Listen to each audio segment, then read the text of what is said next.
Nilai dan prinsip anti korupsi. Ya, untuk materi ini harapan saya nanti Anda lebih paham terkait dengan bagaimana sih penerapan daripada inti nilai korupsi, etos kerja dan juga sikap. Ya, tadi menurut kelompok juga menurut Cynthia juga ini rangkumannya bahwa penyebab korupsi itu adalah dari faktor internal dan eksternal. Internal ini adalah niat dari dalam diri kita sendiri. Kalau eksternal kesempatan, ya. Kalau ada kesempatan, tetapi kita tetap niat iman kita baik, nilai-nilai anti korupsi kita jaga, nggak akan terjadi korupsi. Begitu pula kebalikannya, ya. Ada niat, ya. Kemudian ada kesempatan, waduh ini cocok, ya. Lanjut aja terus ya korupsi, ya. Kemudian ada niat tapi nggak ada kesempatan, itu gimana? Aduh, dicari-cari dia kesempatan, ya dicari-cari bagaimana bisa ya untuk melakukan kejahatan tersebut. Ya, jadi ini saling mempengaruhi, niat mempengaruhi ya untuk terjadinya korupsi, ya apalagi adanya kesempatan maka bisa berubah yang tadinya tidak ada niat menjadi niat untuk melakukan tindak pidana korupsi. Nah, ini yang saya katakan ada 3 besar. Jadi Anda harus ingat 3 besar nilai-nilai anti korupsi. Yang pertama bisa ke etos kerja atau terserah ya, ada etos kerja, inti dan sikap ya. Jadi memang yang pertama itu inti yang mana bulatannya lebih besar ya. Inti di sini adalah jujur ya, disiplin, tanggung jawab. Nah, itu inti daripada nilai-nilai anti korupsi. Intinya itu jujur, disiplin, tanggung jawab. Kemudian ditambah apa lagi? Etos kerja. Etos kerja apa saja? Kerja keras, sederhana, mandiri. Ini etos kerja. Sikap. Sikap yang bagaimana? Adil atau keadilan. Keberanian, kepedulian. Maka kalau saya berkali-kali, siapa yang ingin bertanya? Atau Anda pada saat diskusi, ya adakah yang ingin ditanyakan? Bertanya itu bukan berarti bodoh.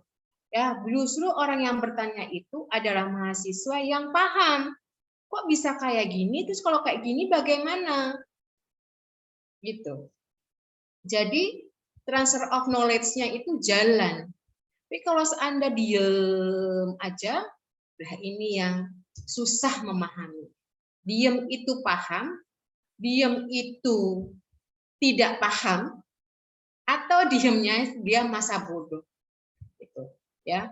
Nah, harapan saya mahasiswa kebidanan ini adalah yang berani. Berani mengatakan benar, berani mengatakan tidak benar, berani untuk bertanya, untuk merubah perubahan.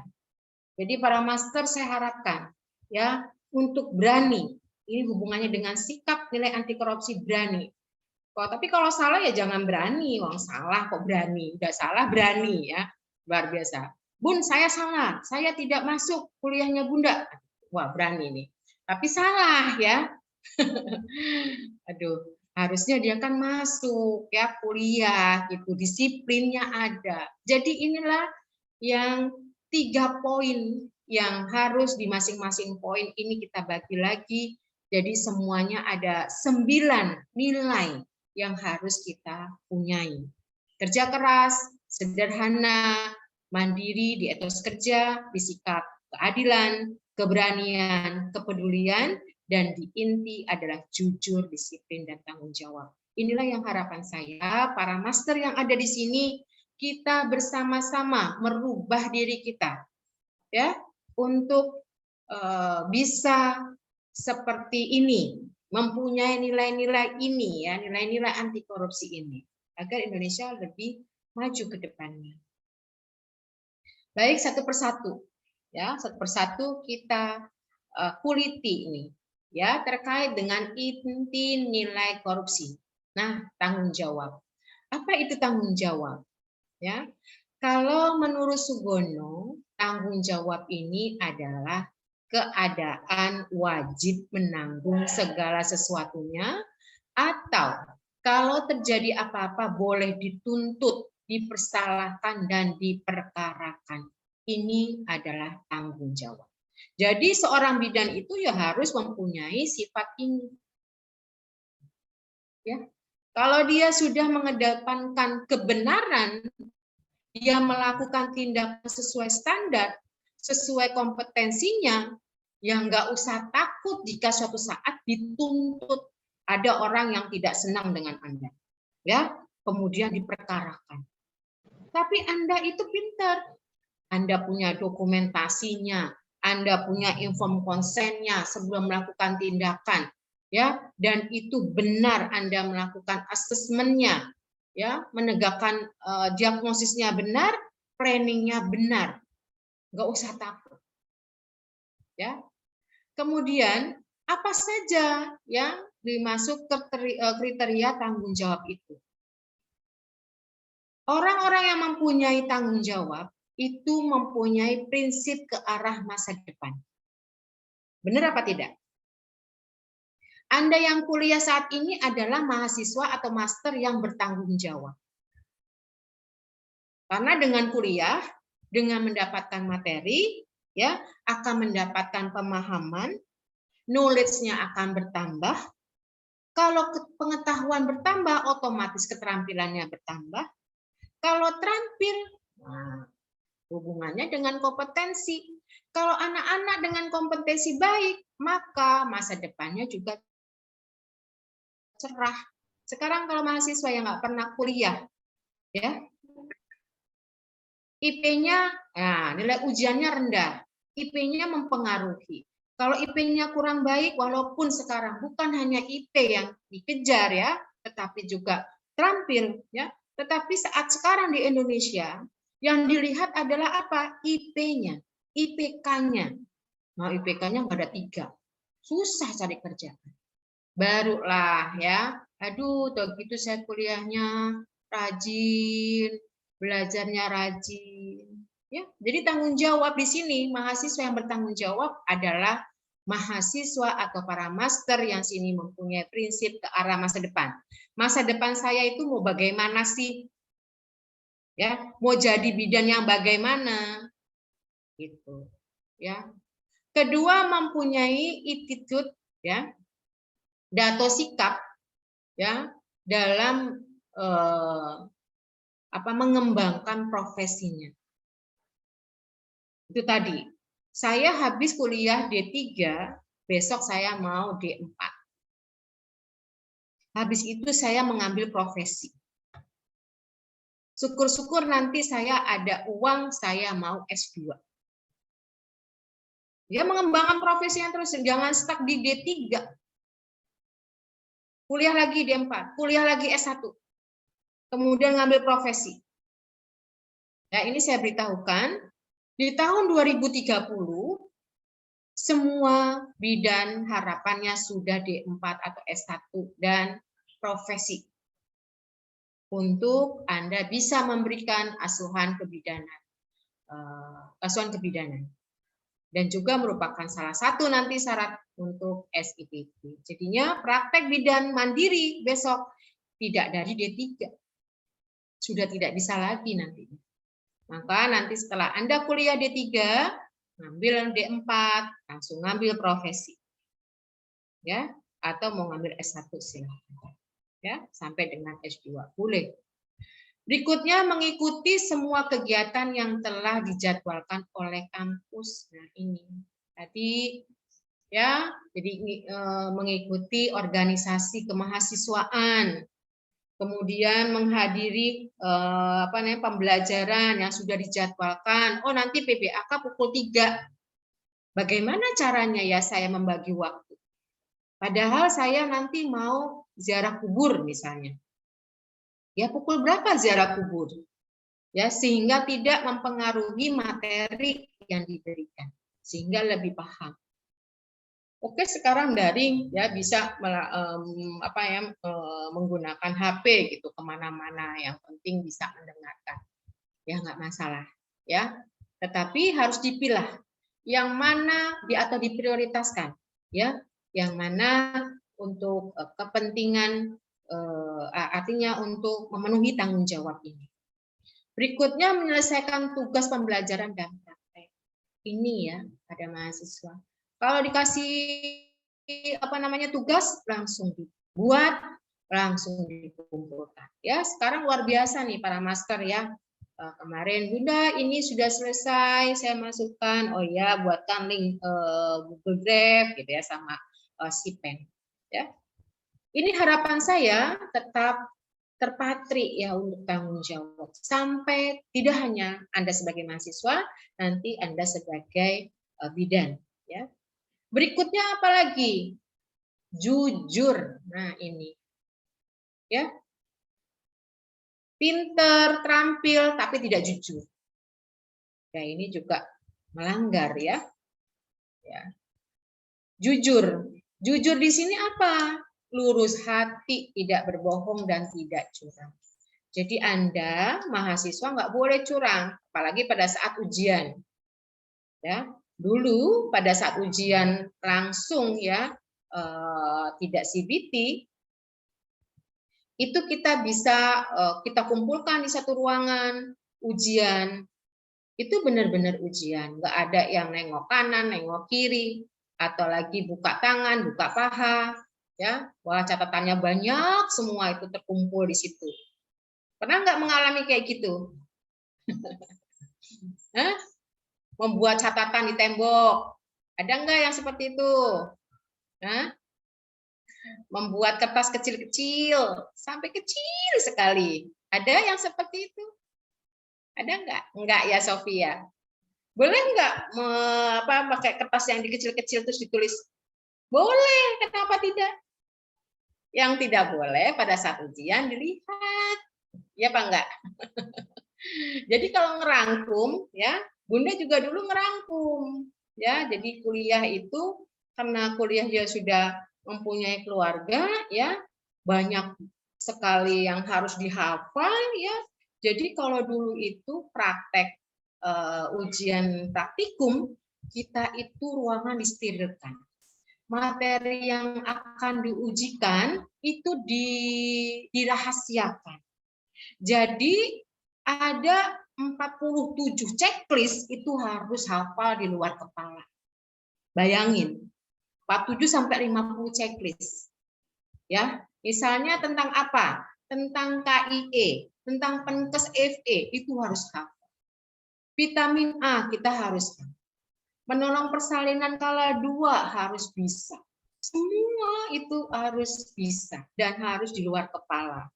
Ya, itu. Jadinya bikin kecil-kecil. Ya, ya kita fokus ke situ materinya sampai dihafal semua. Ya, gitu.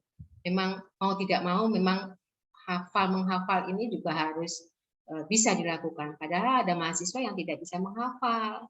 Ya, nggak semua bisa menghafal gitu ya. Setiap mahasiswa itu atau setiap kita itu berbeda-beda bagaimana cara pembelajaran. Prinsip kejujuran untuk memupuk dan membentuk karakter pribadi. Ya, ini ya, jadi memang kejujuran itu adalah sebagai salah satu bentuk ya mengembangkan karakter pribadi. Ya, kalau pribadinya nggak jujur dah ketahuan aja, misal ya berbuat curang ya atau suka berbohong, kita akan tahu anak itu suka berbohong, maleslah berteman dengan dia. Ya, tuh Mima itu sukanya bohong, nggak usah ditemenin gitu ya. Padahal Mimanya nggak tahu ya. Bohong itu harusnya tuh panggilannya jangan Mima, Mami itu loh, lebih bohong lagi orang saya tuh belum punya anak oh dipanggil Mami ya. Itu Mima ya Allah ya. Itu ya, nilai kejujuran juga dapat mewujudkan dalam kegiatan organisasi. Ini yang tadi dikatakan ya, bagaimana mengembangkan kejujuran ya saat Anda di organisasi ketahuan nih anak yang jujur, anak yang tidak jujur gitu ya. Berikutnya disiplin. Nah, disiplin ini taat atau patuh kepada peraturan. Ya, kalau peraturannya mengatakan semua mahasiswa wajib mengikuti ya praktikum 100%, materi 75%, dalam artian ya dalam 14 pertemuan mungkin pernah 1 kali tidak hadir dikarenakan sesuatu hal. Itu yang teori. Yang praktikum 100%. Kalau tidak mengikuti bagaimana, ya ada sanksi. Ya. Ini kebetulan karena ada daring, ya.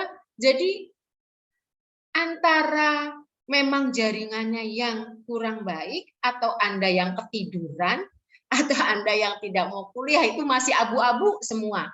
Ya, bingung saya sebagai evaluasi. Ya. Itu sebagai evaluasi bingung. Terus yang lainnya ada yang pernah ada yang, Bunda, saya mau minta ujian susulan. Kenapa kemarin nggak ikut ujian? Ketiduran. Nah, terus kayak gimana? Sanksi ketiduran loh, saya tuh bingung.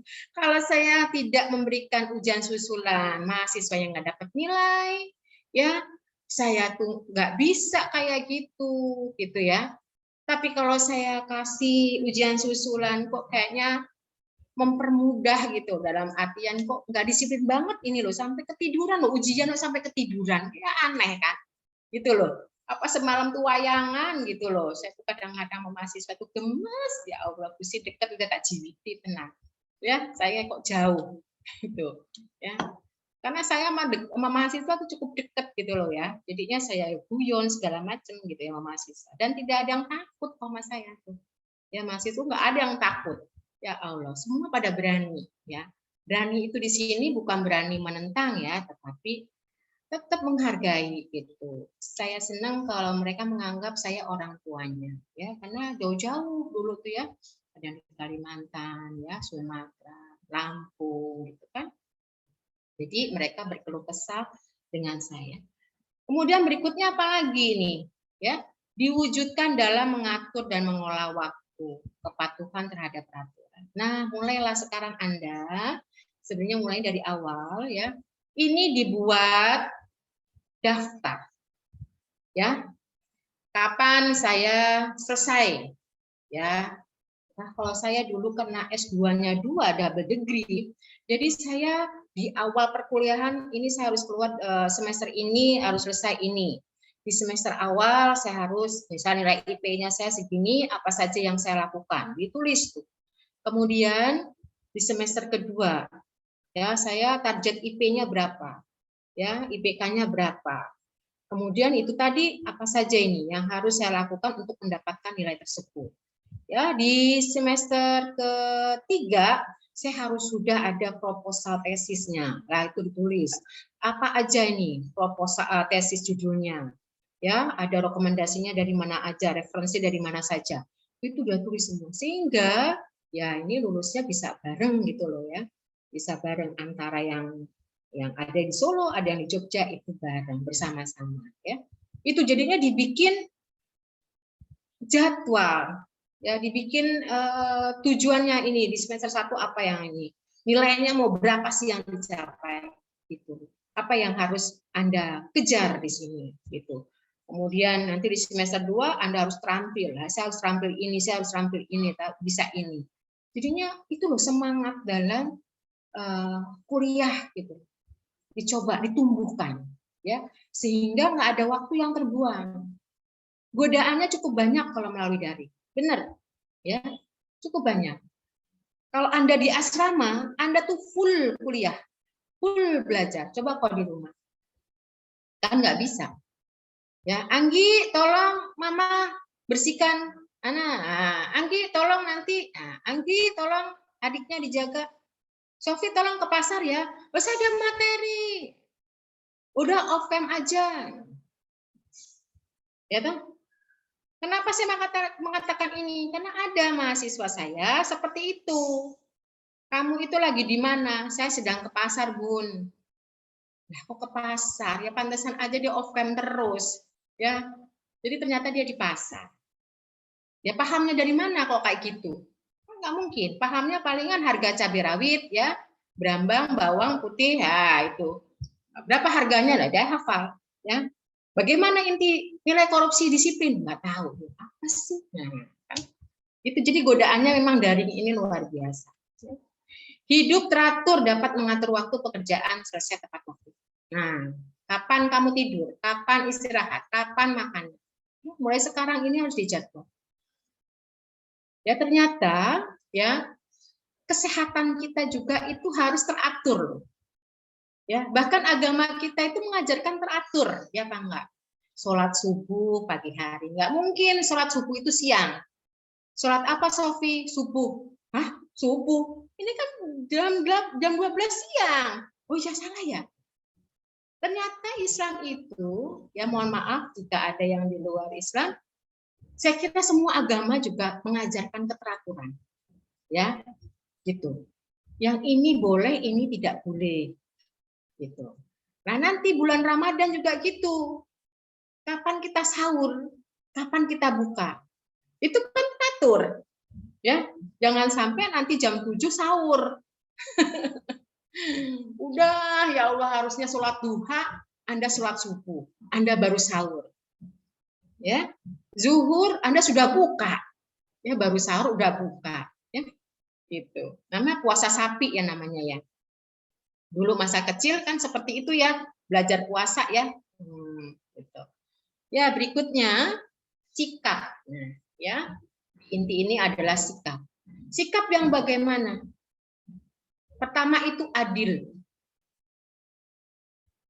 Adil ini penting nih untuk para master yang akan menjadi bidan. Adil ini harus sama berat.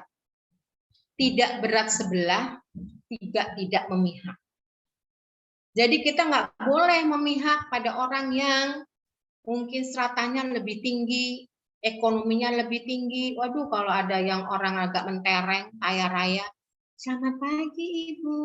Aduh ya Allah Gusti Ibu, udah lama ya kita nggak ketemu ya Bu. Wah, ramah. Tapi ada yang ekonominya rendah, Bu, mau pesan apa? Cepat, ngomong. Aduh, nah ini. Ya Allah Gusti Bu Bidan, Bu Angelika mau senyum sedikit Bu Angelika. Yang tadinya mules mau melahirkan jadi nggak mules. Berhenti hisnya. Ya, jadi persalinannya langsung mandek, pantes macet gara-gara nggak senyum Angelika. Ya, gitu. Ngapain senyum-senyum? Orang dia juga nggak punya, palingan juga saya minta segini nanti dikasihnya. Bayarnya 150 dikasihnya bayam saunting ya gitu. Kalau di desa kan nggak ada uang ya dikasih apa namanya singkong ya. Saya dulu pernah tuh ya dari bidan di desa dulu ya udah nggak ada listrik, nggak ada apa, jalannya jauhnya 6 kilo ya malam hari nggak ada duit. Waduh, Bu Bidan, Bu Ana, iya gimana Ibu? Mohon maaf, saya tuh Bapak kok lagi nggak punya uang. Iya nggak apa-apa Bu, nggak apa-apa. Yang penting Ibu tuh kembali sehat. Tapi saya punya hasil panen Bu Ana. Oh nggih, ya sudahlah, monggo gitu kan? Ya Pak enggak? Ya sudah, kasihlah. Bahkan ini ada cerita. Ini cerita. Jadi biasa nih kan mahasiswa kalau saya cerita pada senang. Ya, cerita aja terus Bun kata gitu ya. Nanti ceritanya yang ini. Nah, dulu saya mempunyai bidan, ini cerita nyata tetapi cerita mistis ya. Jadi, dulu di suatu malam, ini teman saya juga ini nyata ya. Dia dipanggil untuk menolong persalinan. Ya. Kemudian dia tolonglah satu keluarga ini ya untuk istrinya melahir. Sesudahnya dia memang tidak punya uang. Ibu, saya mohon maaf, saya belum punya uang. Ya sudah Pak, nggak apa-apa, besok lagi toh saya masih ke sini. Tapi saya punya hasil panen, Bu. Itu di belakang ada kunir atau kunyit. Paham nggak? Yang suka masak tahu ya, kunir yang berwarna kuning ya. Nah, itu. Banyak sekali. Tertimbun gitu, banyak sekali. Kemudian bidan ini, teman saya ini ngomong, batinnya dia, cuman kunir aja di pasar juga banyak ya. Ya Pak enggak? Dia nggak ngambil. Enggak lah Pak, terima kasih. Udah nggak apa-apa, yang penting istri dan bayinya sehat. Bener Bu, nggak mau ngambil? Enggak. Wah, ternyata dia pulang. Kemudian dia ngomong lagi, Ibu nanti kalau apa namanya untuk besok pulangnya jangan melihat ke belakang ya Bu, itu bapaknya. Dan dia sesampainya di rumah 3 hari kemudian dia berkunjung untuk perplay atau kunjungan postpartum atau nifas. Apa yang terjadi? Ternyata tempatnya itu bukan perkampungan, tetapi tanah pemakaman ya. Jadi ternyata itu kuburan ya. Itu. Aduh, coba kundirnya diambil. Saya katakan gitu. Ah kamu, itu kan jadi emas, aku bilang gitu. Kalau di dunia nyata gitu ya. Nah, bertolak belakang dari situ, teman saya yang sudah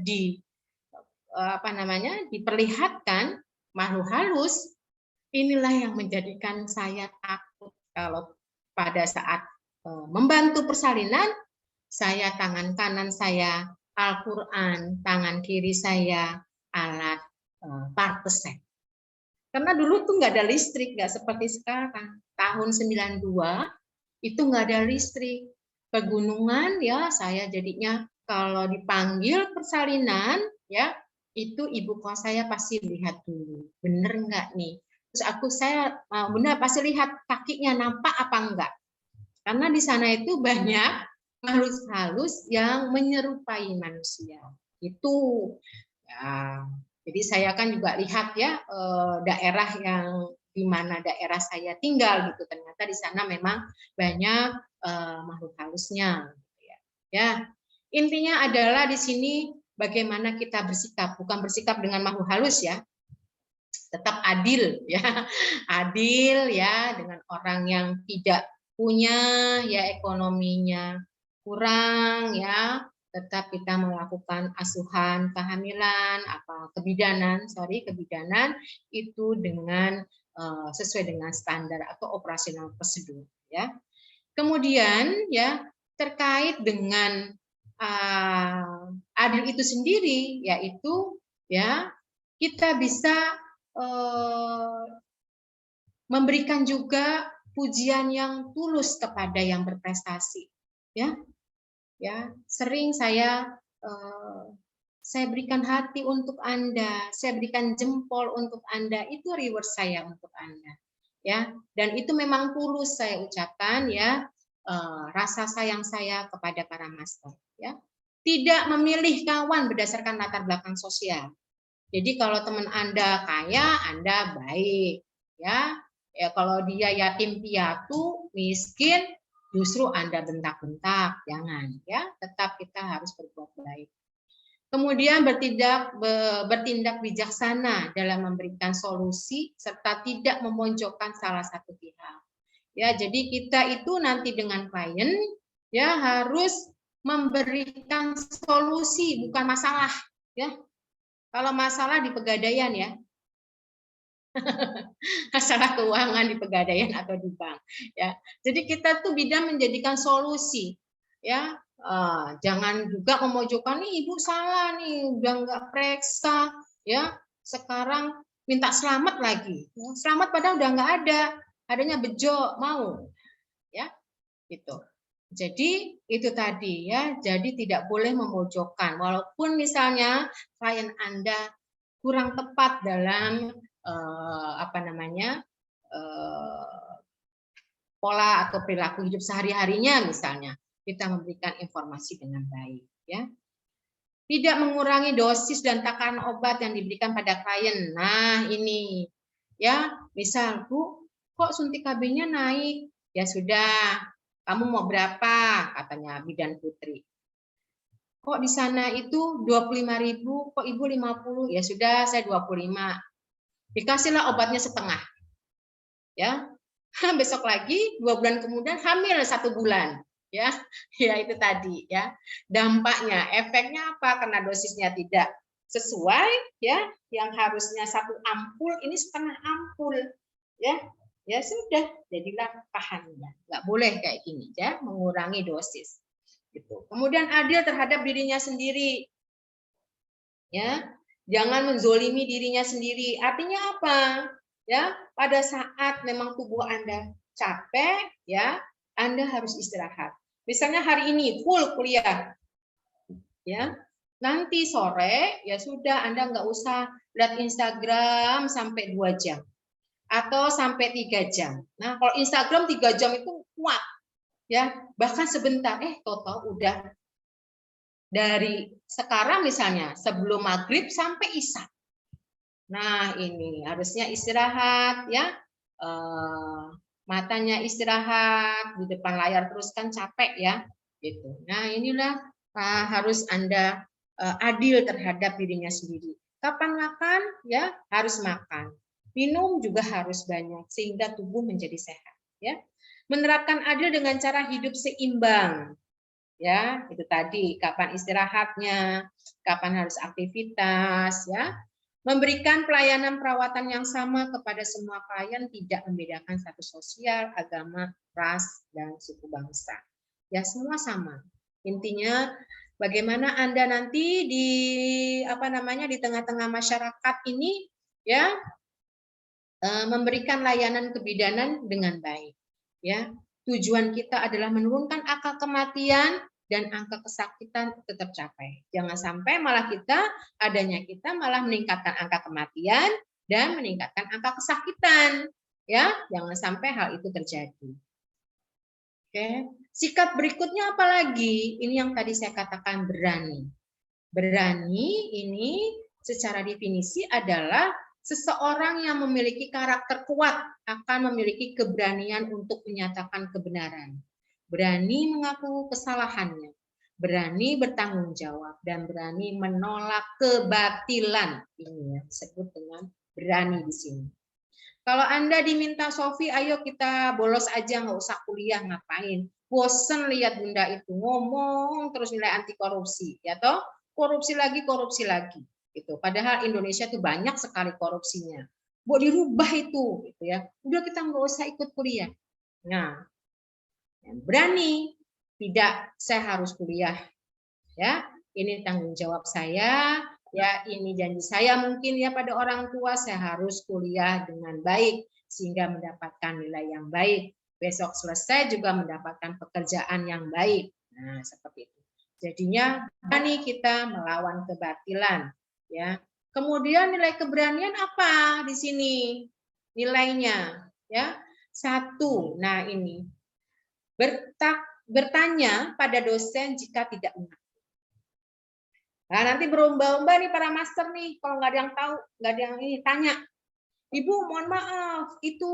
Nah, tadi ya saya di D3 Semarang, tanya, itu untuk inseminasi apa maksudnya? Nah, di etikolegal ya tadi ya. Kemudian tanya lagi ya, ovulasi. Terus apa nanti kalau misalnya ada yang seperti itu, bagaimana bidan mensikapi? Nah, itu. Jadi berani bertanya. Ya, mulai sekarang nih para master harus berani bertanya. Ya, jangan khawatir bertanya itu dilihat, oh ini bodoh nih, anak gak ngerti. Justru kesempatan Anda di daring ini adalah rajin bertanya. Ya, ini saya kasih ini bocoran. Ya, dosen itu akan paham, akan lebih hafal pada mahasiswa yang rajin bertanya. 1. Yang suka bolos, wah, ya yang nggak pernah, atau yang sama sekali diem nggak mau berinteraksi, ya.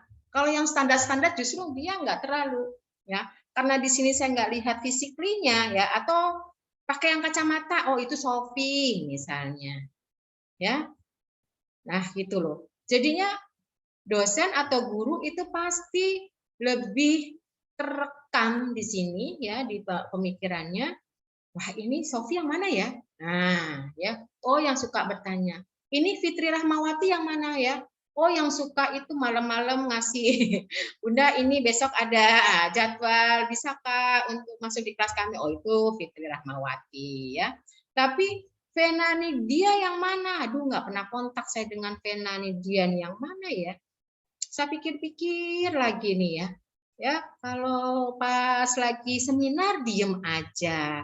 Ya, kemudian ya off cam juga. Aduh, yang mana ya? Nah, itu saya jadi bingung. Akhirnya saya memberikan nilai yang mana? Fitri yang tinggi. Ya, wes lah aja lah Fitri lah. Pasti dia semangat belajarnya datang terus ya. Iyalah orang PBAK dia si pennya ya. Ya enggak Fit. Lah itu ya. Jadi kemudian berani mengemukakan pendapat. Kalau menurut saya tidak seperti itu, menurut saya seperti ini. Zeni bilang ya, kalau berani itu adalah orang yang harus maju di depan. Ya enggak seperti itu. Emangnya kita mau perang, kata Yuliana. Ya, berani itu ya itu tadi benar kata Bunda. Kalau salah berani ngaku salah. Nah, saya nggak berani kalau aku salah, nanti saya diceng, misalnya seperti itu. Ya nggak usah ada ceng-cengan di sini, yang penting Anda jujur kan gitu, ya. Nah itu tadi jadinya berani kemukakan pendapat, ya. Melaporkan temannya yang membuat tugas atau makalah dengan cara copy paste. Wah, ada yang berani nggak tuh? Ada nggak yang berani? Misalnya nih Zeni, ya Bunda WA nih malam-malam, Bunda mau tahu nggak? Narotul itu tugasnya sama punya saya. Ternyata cuma ganti nama gitu. Bunda, nanti nilainya beda loh ya. Menurut Zeni dilaporkan. Ada nggak yang berani melaporkan kayak gitu? Ya? Ada nggak? Ada yang berani ya? Ada yang berani? Ada yang berani nggak? Oh, ditanya berani apa enggak aja diam semua. Ya, nah ini loh. Ya berarti Anda takut semua ya, penakut ya. Berani enggak? Ada yang bilang, Bun, tak bilangi ya Adelia ya itu sukanya ya minta tugas saya untuk di-share di saya di dia, terus nanti diganti namanya, pengen ditambah-tambah sedikit teorinya, dicatat ya Bun gitu, kata Mutiara Sari. Tuh. Berani enggak tuh ya melakukan hal itu? Kok berani saya acungi jempol ya.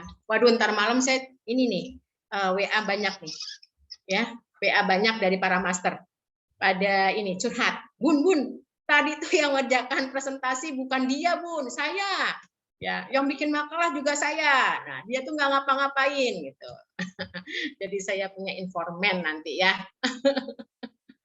Oke, kemudian melaporkan teman yang berbuat curang ketika ujian, mencontek atau membuat ringkasan mencontek. Ya, diskusi pada saat ujian. Nah, ini padahal daring. Ya, kumpul di satu tempat, di tempatnya Mutiara Sari. Besok ujian nih PBAK. Bareng-bareng yuk di rumah saya yuk. Nah, ya, nomor 1 apa? B, nomor 2 A. Jadi bareng-bareng gitu ngerjainnya. Ya, ada seperti itu enggak? Ada enggak? Nah, kalau diam berarti ada ya. Ya apa enggak? Kalau diam berarti benar ya. Ya, Sofi. Ini di rumah Sofi, ya ujiannya bareng-bareng. Ayo bareng-bareng, ngeriung yuk bareng. Kamu buka materi ini, saya buka materi ini ya. Ayo, kalau Bunda itu pasti kalau bikin soal itu runtut. Nah, ketahuan ya. Oh, bikin soal itu runtut. Udah, wah kamu buka ini apa? Apa B? B. Bukannya C, B. Nah, itu ya. Itu daring, ya tuh daring, ya. Nah, susah ini memang daring, tapi ya daring juga banyak nilai yang kurang ya. Gitu ya. Ya mungkin banyak yang jujur ya. Iya, amin ya. Ada yang jujur atau memang nggak ngerti ya. Oke, berikutnya melaporkan diri sendiri atau teman jika mengalami ya intimidasi atau kekerasan dari teman atau orang lain. Ya, ini berani. Kayak kemarin ya ada kasus ya mahasiswa dilakukan pelecehan seksual ya dari dosennya, tapi malahan dilepas ya dosennya itu ya. Nah, ini harus diinikan lagi nih, gemes juga ya. Memang agak susah ya terkait dengan kekerasan seksual, ya, pelecehan seksual. Karena harus ada saksinya, harus ada buktinya, benar nggak dilakukan pelecehan tersebut, ya apa enggak? Nah, sekarang kalau pelecehannya misal pegang-pegang tangan, ngeremes-ngeremes payudara, ada buktinya enggak? Masa dia bisa diremes payudaranya membesar? Gitu kan, ya nggak bisa, nggak ada, ya apa enggak? Terus ada temennya nggak di situ, orang melakukannya berdua doang misalkan ya, enggak apa enggak? Atau tangannya diremes-remes, dipegang-pegang, apa tangannya jadi bengkak? Kan ya enggak. Makanya susah sekali untuk pelecehan seksual. Padahal kekerasan seksual itu tidak hanya bentuk fisik, tapi bentuk psikis itu juga merupakan kekerasan seksual. Kan nggak mungkin dia menyatakan, aduh itu payudaranya besar sekali, aduh seksi sekali ya. Itu kan juga merupakan pelecehan. Tapi apa kita rekam? Kan nggak mungkin. Ya apa enggak? Jadi mereka-mereka yang melakukan pelecehan seksual memang susah untuk di meja hijau. Oleh karenanya kita selaku perempuan, wanita di sini jaga tubuh Anda, jaga perilaku Anda, sehingga tidak ada orang yang melakukan pelecehan pada kita. Ya apa enggak? Sakit hati loh, udah dilaporkan ternyata orangnya bebas. Ya, ya enggak? Orangnya nanti yang itu, perempuannya itu malah dibully mungkin. Ya apa enggak? Nah, itu ya. Jadi kita sesama wanita tolong ya kita jaga ya apa yang sudah dititipkan, Allah titipkan pada kita. Ya. Oleh karenanya Anda itu wanita muslim ya harus menggunakan hijab. Harus menggunakan jilbab. Itu sebagai ya ciri khas, selain ciri khas juga menutupi ya, menutupi apa namanya tubuh kita sehingga tidak dilakukan pelecehan, dijaga marwahnya ya, gitu. Ya, itu. Kemudian apalagi ini adalah hadiah terindah untuk para orang tua. Kenapa? Karena di dalam salah satu ayat Quran mengatakan bahwa ya akan jadi saya sisipi ya, nggak apa-apa ya. Jadi akan berbahagialah kedua orang tua ini jika ya anaknya yang sudah beranjak balik menggunakan jilbab, karena ini akan terhalang dia dari neraka. Jadi Anda luar biasa di sini ya. Jadi orang tua itu tanggung jawabnya agak kurang ya. Pertanggungjawaban kita pada Allah ya, karena Anda juga wanita, besok juga mempunyai anak ya, ini harap diingatnya ya. Jadi jangan diumbar ya. Kemudian apalagi di sini mengakui kesalahan yang diperbuat ya, mengajukan saran atau usul untuk perbaikan proses belajar mengajar. Bunda, saya saran Bunda itu kalau Selasa pagi jangan telat. 7.30 pasti Bunda masuknya pukul 8. Ya iya, habis gimana 7.30 baru absen. Ya, kemudian baru sampai. Kemudian buka misalnya ya. Bunda juga evaluasi. Buat ini, buat itu, buat ini, buat itu dulu baru buka. Ya. Terus belum lagi cari jaringan info di rumah ya. Di kampus itu jaringannya susah banget. Ya, itu tadi. Ya, tapi nggak apa-apa ya. Itu akan Bunda terima misalnya sebagai bahan ya perbaikan dalam hal mengajar ya. Menulis artikel, pendapat, opini di majalah dinding, jurnal ataupun publikasi. Ya, nanti di akhir Anda ada tugas membuat skenario atau membuat cara melakukan penyuluhan budaya anti korupsi dan mengaplikasikannya. Ya. Berikutnya apalagi berani mengatakan tidak pada ajakan atau paksaan tawuran. Nah, dulu pada saat saya SPK ya ini sering ya, karena SPK itu kan laki sama perempuan ya. Jadi nggak hanya perempuan saja, mungkin kalau perempuan nggak mungkin guling-gulingan. Nah, ini ada lakinya di sini, ada tentaranya juga ya yang ikut ikatan dinas atau tugas belajar ya. Nah, ini kalau bersinggungan dengan misalnya keperawatan lain ya akan terjadi baku hantam di sini ya. Pernah ada yang seperti ini. Berikutnya apa? Sikap yang tiga adalah peduli. Ya, peduli ini definisinya mengindahkan, memperhatikan, dan menghiraukan. Ini menurut Sugeng. Ya, mengindahkan, memperhatikan, menghiraukan. Jadi kalau Anda peduli, empati pada teman misalnya, ya diperhatikan. Ya, ditanyain kenapa kok nggak kuliah, dicari bunda, oh saya sakit. Begitu pula yang sakit, ya izin, mohon maaf bunda saya tidak kuliah karena saya sakit, seperti itu. Nah, nilai kepedulian ini apa saja? Ya, nilai kepedulian diwujudkan dalam bentuk mengindahkan seluruh peraturan dan ketentuan yang berlaku dalam kampus dan di luar kampus. Jadi nanti nih untuk ujian besok Anda bacalah ya nilai-nilai di peduli itu apa aja ya, kemudian ya terkait sikap itu, kemudian tadi ya adil itu yang bagaimana. Biasanya saya ngambil kasus-kasus yang ada di sini ya. Jadi nanti mudahlah ya untuk Anda mensikapi jawabannya. Kemudian menggalang dana. Nah, kemarin itu kita juga ada bakti sosial. Nah, ini juga merupakan bentuk kepedulian kita terhadap masyarakat atau lingkungan yang kemarin terkena banjir ya. Berusaha ikut memantau jalannya proses pembelajaran, memantau sistem pengelolaan sumber daya di kampus. Nah, Anda mantau ini kalau dosen ini tuh bagaimana sih menjelaskannya, bagaimana enak apa enggak, enak di sini tuh bukan yang apa ya, yang suaranya mendayu-dayu, tetapi enggak. Tetapi kalau dia beri penjelasan jelas gitu loh, sehingga mudah dipahami. Ya, kemudian interaksi dengan mahasiswa juga enak ya, gitu. Kemudian banyak lagi lah ya. Ini Anda juga sebagai para master itu menilai kami selaku dosen di sini bagaimana pembelajaran yang diberikan ya. Memantau kondisi infrastruktur lingkungan kampus ya.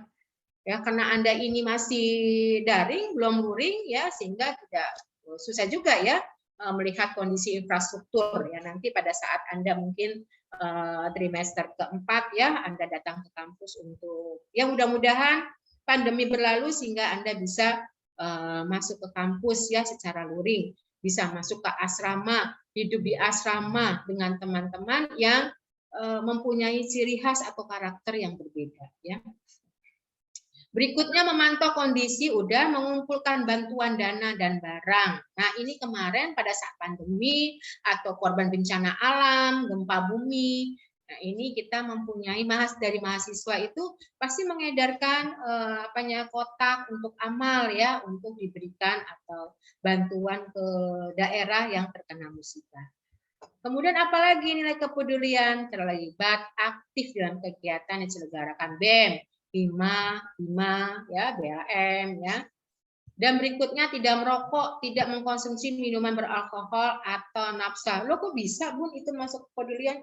Iyalah, peduli pada dirinya sendiri ya, dirinya sendiri, kemudian dengan lingkungan ya. Kalau orang beralkohol itu kan berarti dia minum-minum ya, dia pola pikirnya sudah tidak dia lagi ya, sudah terpengaruh oleh zat adiktif itu sehingga ngawur ya, nanti banting-banting segala macam ya di lingkungannya. Membuang sampah pada tempatnya, ini juga merupakan nilai kepedulian.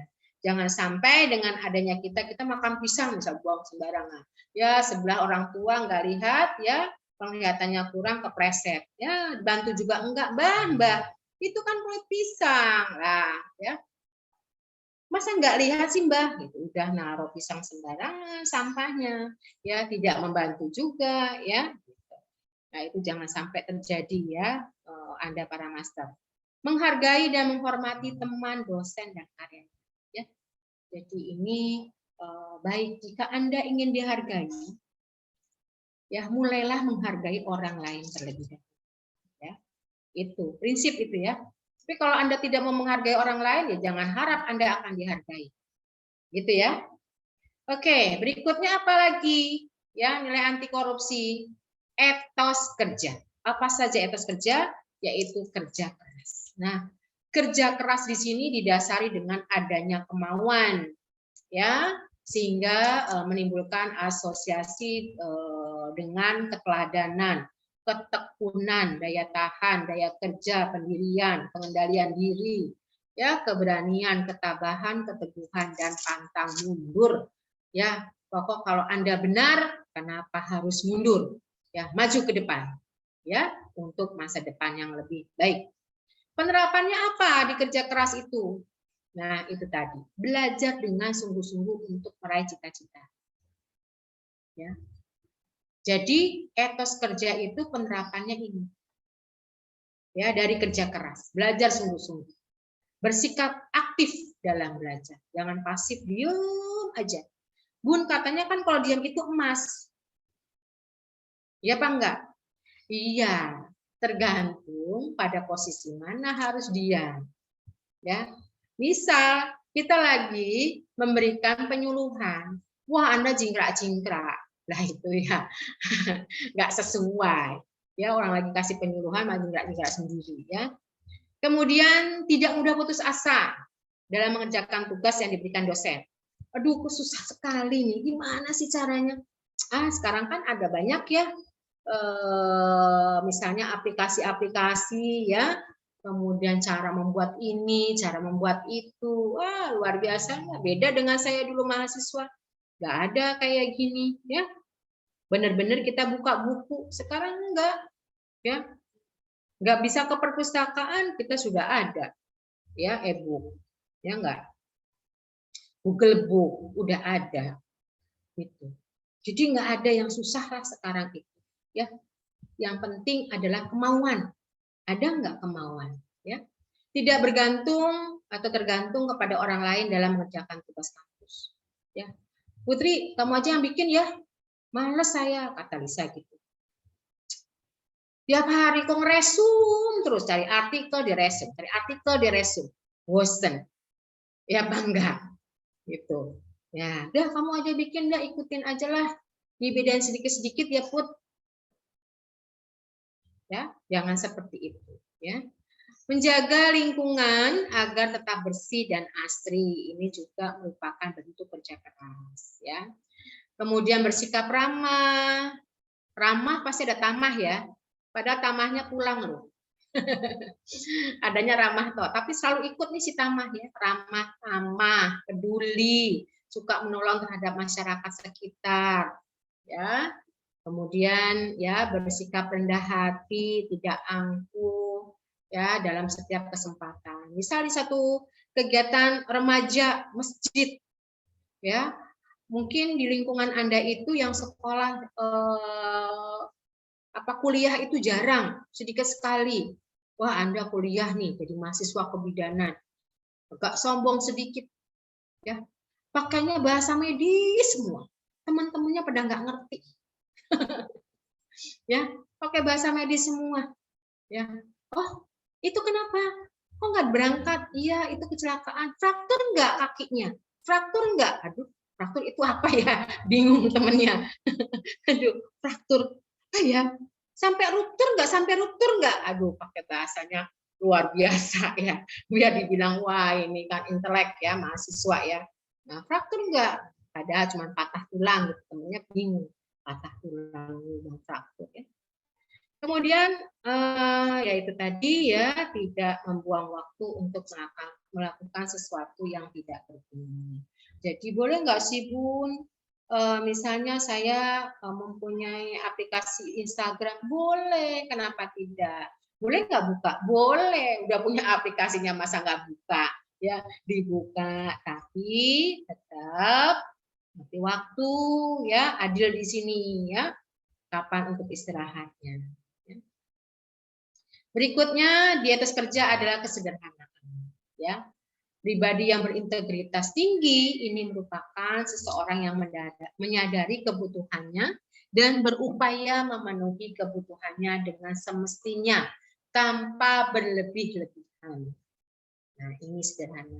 Ya, bagaimana penerapan kesederhanaannya? Pertama, tawadu. Nih kalau orang Muslim ya, tawadu, rendah hati. Jangan sombong, ya, tidak membeda-bedakan golongan, status sosial ataupun lainnya. Sederhana, ngebumi banget, ya.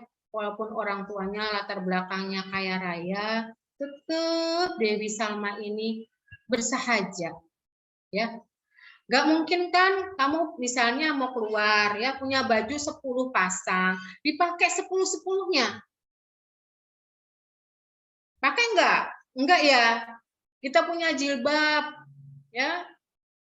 Jilbabnya bermerek. Ada 10 pasang, dipakai 10-10-nya. Nah, itu kan berlebihan ya.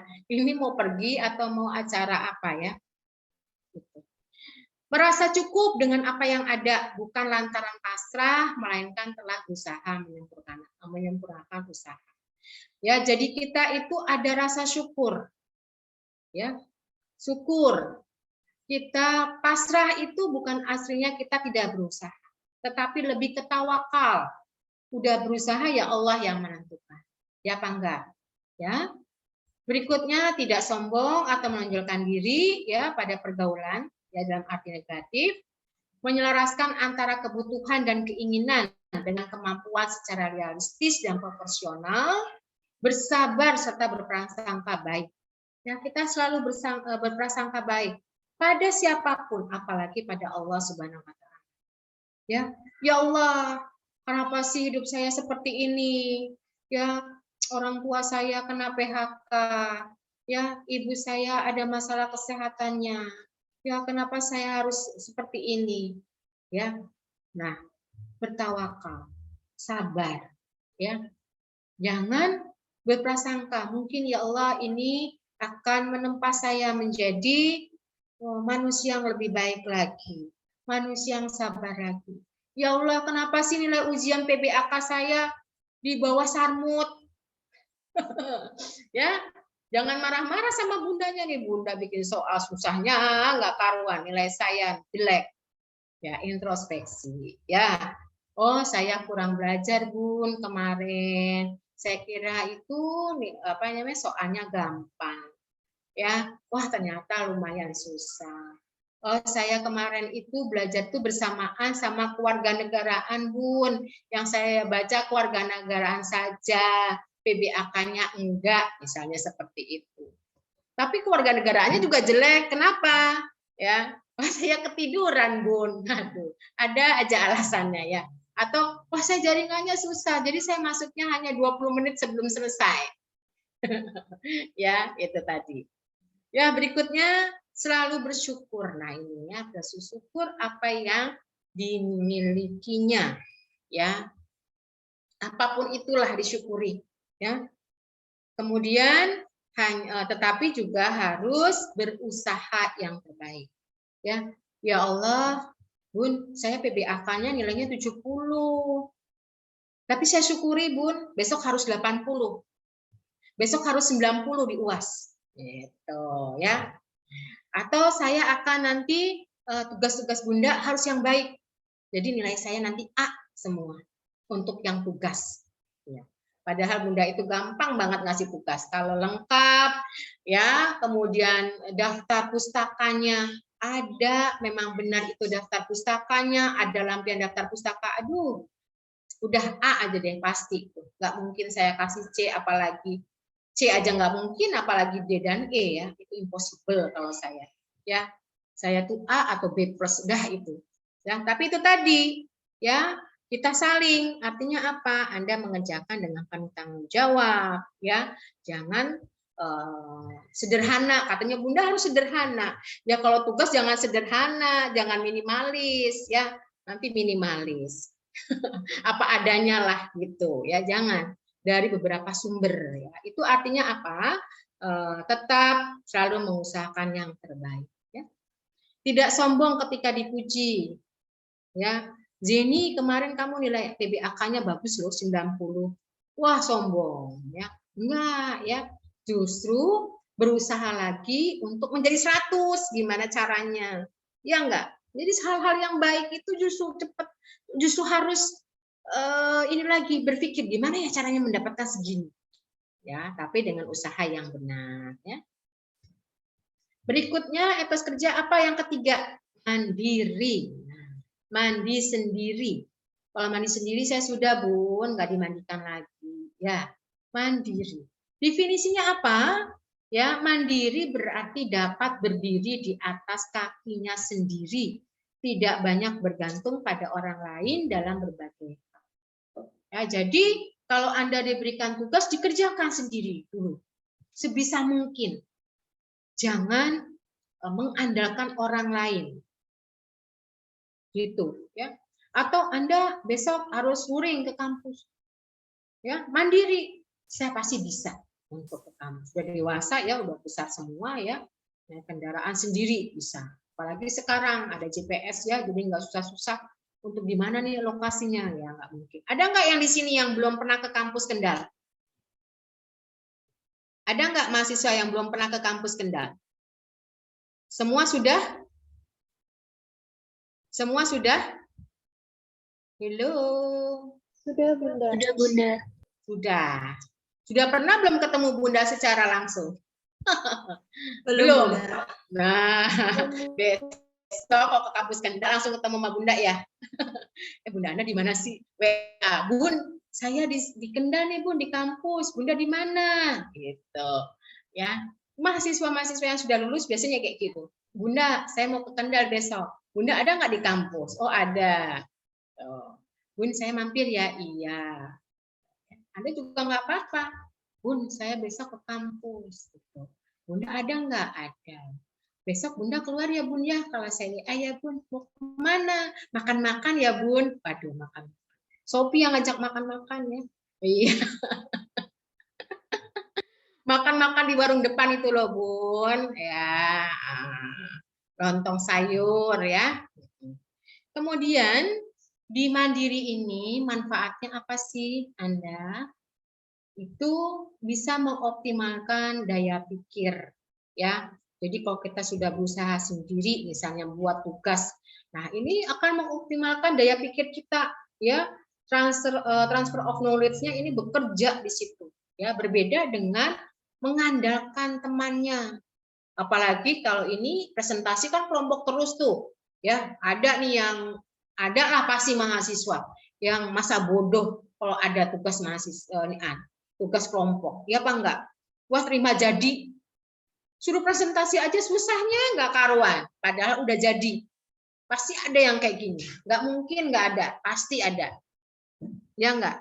Itu pasti ada, ya.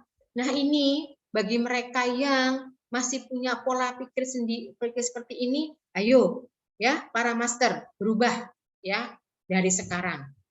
Dapat dimanfaatkan untuk menunjang pekerjaannya tetapi tidak untuk mengalihkan tugasnya ya. Jadi misalkan dapat dimanfaatkan untuk menunjang pekerjaannya. Nah, suatu hari ya, misalnya Anda bekerja ya, kalau mereka yang mandiri dan yang tidak mandiri ini berbeda. Ya, orang yang mandiri itu biasanya lebih terampil dibandingkan orang yang tidak mandiri. Nah, kedepannya apa? Dia pasti akan diberlakukan dia lebih banyak ya orang yang percaya akan dirinya. Dapat menjalin hubungan dengan pihak-pihak yang tidak bertanggung jawab demi mencapai keuntungan sesaat. Ya, di sini ya terkait dengan manfaatnya. Berikutnya, ciri mahasiswa yang mandiri yang bagaimana nih tadi ya? Reliable. Nah, reliable. Dapat diandalkan.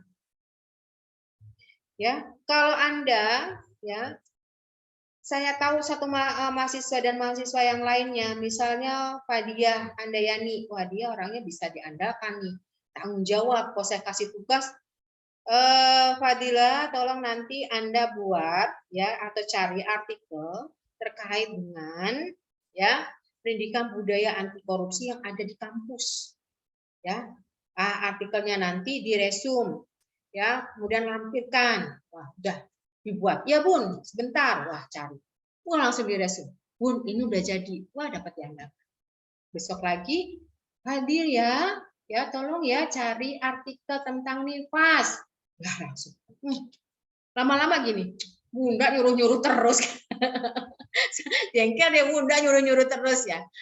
Ya bahagia ya bisa diandalkan oleh dosen loh. ya nilai itu ya, ya paling tidak Anda lebih paham ya gitu. Jadi harus jangan seuzon sama dosen ya.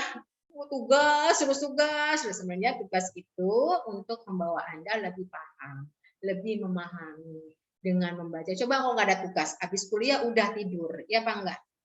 Ya, nonton Instagram, lihat WA, chattingan, wah terus aja tanpa henti.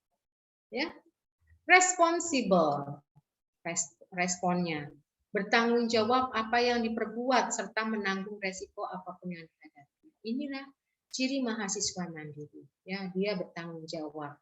Ya, ya, misalnya Fitri misalnya diberikan tanggung jawab sebagai sipen. Pasti teman-temannya itu pasti WA.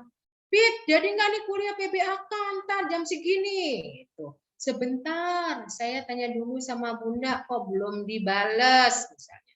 Lagi 5 menit kemudian, Fit, ini jadi apa enggak kuliahnya? Saya mau keluar masalahnya. Ya, Fit, gua bolak-balik. Dia tanggung jawab ya, dia menanggung resiko dimarah-marahi temennya.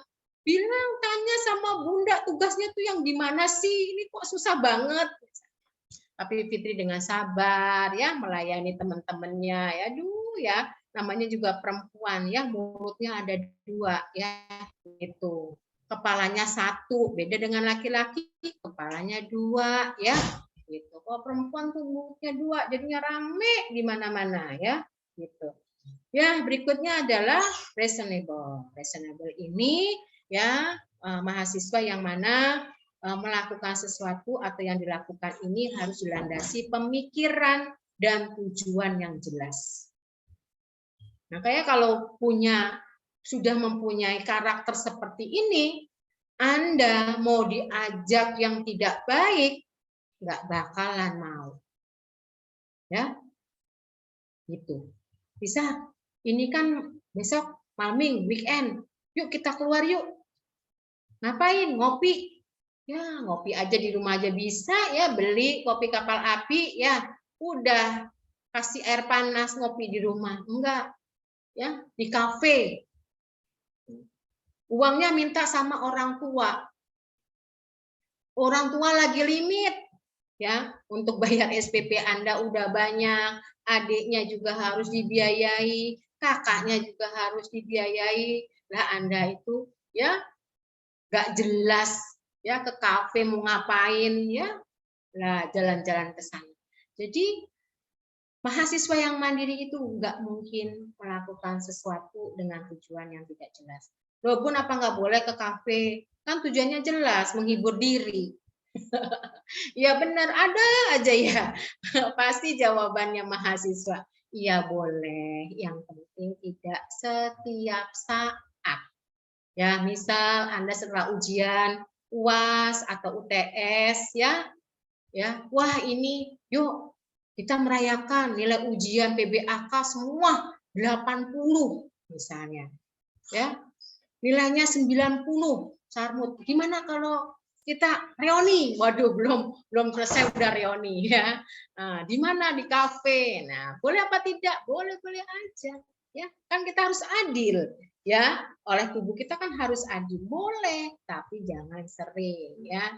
Harus jelas tujuannya memang untuk refreshing ya. Kemudian ada sifat-sifat positif ini pada mahasiswa yang mandiri. Pertama adalah ya sense of reality and emotional stability. Ya, dia ya terkait dengan emosionalnya harus stabil. Jangan berubah-ubah ya. Ya iyalah Bun, berubah-ubah saya kan lagi namanya PMS. Lagi mau head besok pokoknya marah-marah ya, emosional ya, yang disalahkan menstruasinya ya. Nah itu ya, ini sifat positifnya adalah dia harus realitanya saya ini apa sih? Realitas saya adalah saya seorang mahasiswa ya, berperilaku ya sebagai layaknya mahasiswa gitu. Emosionalnya juga harus stabil. Ya kalau bidan emosional nggak stabil, aduh pasiennya kabur nanti ya. mau Anda praktek mandiri, ada pasien mau KB, ngamuk-ngamuk, balik kanan pasiennya nggak mau, ya. Waduh, nanti saya disuntik, ya jarumnya udah tajam. Wah, dengan semangat 45, bidannya emosi, langsung bokongnya, mana bu bokongnya, langsung jeblus aja. Aduh, Pak. Ya, gitu. Mampu menghadapi tantangan dengan baik. Ya, tantangan kita ini dengan baik, mampu bersyukur di masa-masa sulit, apapun itu kondisinya, apapun itu keadaannya, dapat menentukan keputusan dan berpikir dengan bijak dalam keadaan terdesak. Anda ini sudah dewasa, remaja akhir, dewasa awal. Ya, sudah mulai berpikir, ya, ini keputusan saya tidak baik kalau seperti ini. Akan membahayakan diri saya, akan juga mempermalukan orang tua saya. Ya, maka Anda harus berpikir bijak dalam keadaan terdesak. Misal nggak punya uang, ya, udahlah mencuri aja lah, ngambil punya ibu, orang tua kita juga sendiri, ya, diambil. Nah, itu enggak boleh. Padahal orang tuanya sudah mengumpulkan uang itu untuk yang lainnya, ya, nggak boleh. Lebih baik Anda katakan misalnya, Ibu mohon maaf saya kok butuh uang ya, besok itu harus membuat apa misalnya, ya, atau harus ngeprint apa, ya, ada tugas-tugas yang membutuhkan uang misalnya. Nah, ini lebih baik jujur, ya. Dapat mengontrol amarah saat ada sesuatu yang menyakitkan hati, serta memiliki toleransi dan optimis ya, kok jadi optimis ya, optimisme tinggi. Ini apalagi kita memasuki Ramadan besok ya, jadi dilatih emosinya, ya, untuk tidak mudah marah. Sabar, sabar ya Allah. Astagfirullahaladzim. Untung puasa. Kalau nggak puasa, udah seperti itu ya. Jangan ya. Nanti sabarnya cuma puasa toh, ya. Udah hari raya, mulai lagi ya. Jangan, ya. Ya, besok kita belajar ya bersama-sama ya. Saya juga belajar. Anda para master juga belajar ya. Berpikir 1000 kali sebelum melakukan satu kegiatan, serta tidak gegabah dan selalu berpikir matang sebelum bertindak. Ini adalah sifat positif yang dimiliki oleh mahasiswa yang mandiri. Memiliki prinsip hidup yang kuat dan mampu menutupi kekurangan dengan kelebihan yang dimiliki. Jadi Anda misalnya, mohon maaf ya, misalnya kurang cantik, rata-rata lah Indonesia misalnya, kulitnya sawo matang. Pengennya yang putih, bersih, bening kayak orang Korea. Ya, wah, Anda beli produk-produk untuk memutihkan kulit.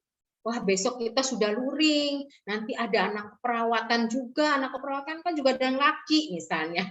Ya, kalau kebidanan kan perempuan semua. Aduh, biar cantik nih gimana ya? Gitu. Mintalah uang Pak sama orang tua dengan cara berbohong ya. Belilah krim-krim pemutih ya, biar putih, biar kinclong ya. Adelia tuh senyum-senyum. Jangan ya Adelia ya, dia udah cantik kok ya. Udah, yang penting apa adanya, yang penting disyukuri. Semua wanita dilahirkan cantik, tetapi hanya wanita yang tidak tahu bagaimana menjadi cantik. Ya, yang menjadi cantik bagaimana? Ya, innernya diperbaiki. Ya, banyak senyum. Tapi kalau ada orang ya senyumnya, nggak ada orang senyum-senyum sendiri. Ya, nanti mamahnya langsung bilang, Bu Ana ini katanya suruh banyak senyum, ini anak saya senyum-senyum terus katanya gitu. Ya, nggak seperti itu. Ya, kemudian berpikir 1000 kali udah ya, kemudian memiliki prinsip hidup dia, memiliki solidaritas yang tinggi terhadap teman, ya, saling membantu. Ya, itu aja yang bisa saya berikan. Ada yang ingin ditanyakan?